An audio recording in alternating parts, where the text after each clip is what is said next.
why do we need mental resilience? It's really so that you can handle the stress, the change, the situations in your life that don't always feel comfortable.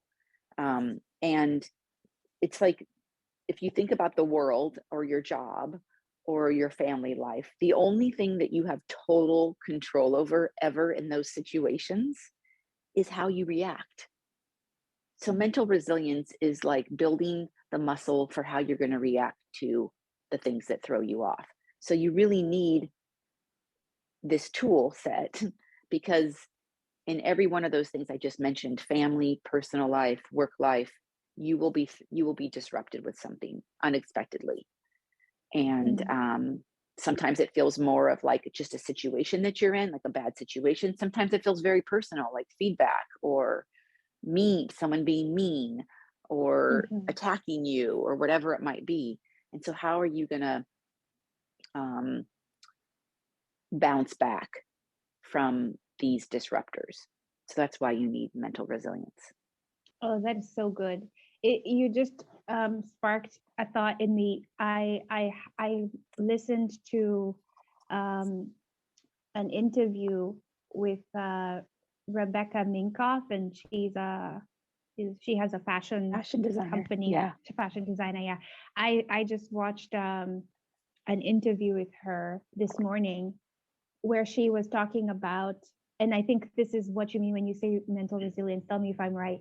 Where she was talking about, so when things started taking off for her, and she ended up having like a really successful fashion show in Paris. She was there. It was a great success. She's now celebrating, thinking, we've made it. Everything is going to be fine. And while they are there, and she was even saying, I was busy, having my champagne, and then I get an email, and one of the vendors, I think, or maybe the main vendor, uh, sends an email saying that they will no longer be funding her project, whatever she was working on, that they're pulling back. And she said that she was sitting in Paris going like, oh my goodness, how could I be what I thought was the height of my success, and then I get an email like this from the US. And all of a sudden she started thinking about all the different things that this meant, like, the merch wouldn't get um, supply. They would lack the supplies. They didn't have enough inventory, and on and on and on and on.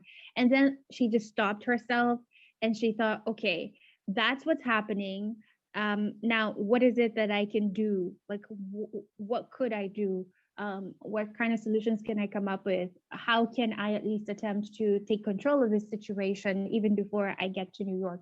And then, of course, she says that, slowly she found her way back, and she managed to salvage the situation. But in the moment, it felt so bad. For a moment, she said, I had this thought in my head where I thought, okay, then I guess this is over, and I'm gonna go and start answering phone calls in my dad's office, because she thought she had lost everything. And Right. then she caught herself and was like, no, we're gonna think. And is that kind of an example of what mental resilience looks like?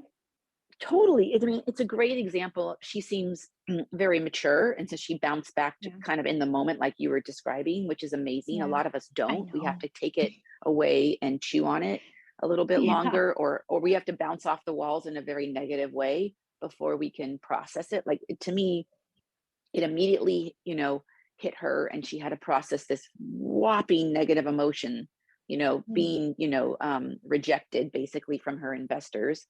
And yeah. then she immediately went to this thinking of it's over, right? So she had to Hmm. like diagnose those thoughts. She quickly diagnosed her thoughts, and then she had to reframe it. She had to reframe her perspective on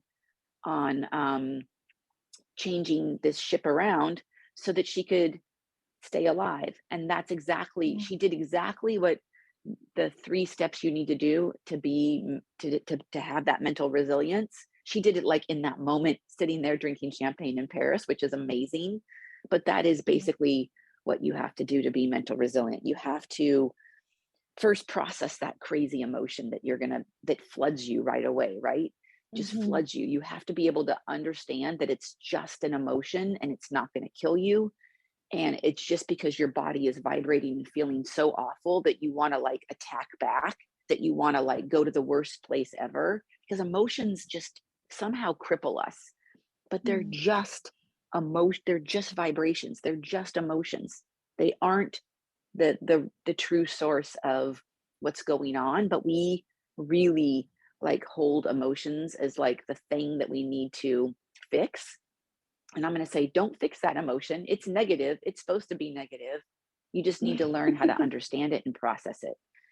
And then the Mm. other thing you need to do is start to diagnose those thoughts really quickly. What are my thoughts? What am I thinking that's probably true or not true? So in her situation, she said, this is over. Is that true? We don't know if it's totally true. So she had to Yeah. really quickly shift that thinking to what can I do to stay alive?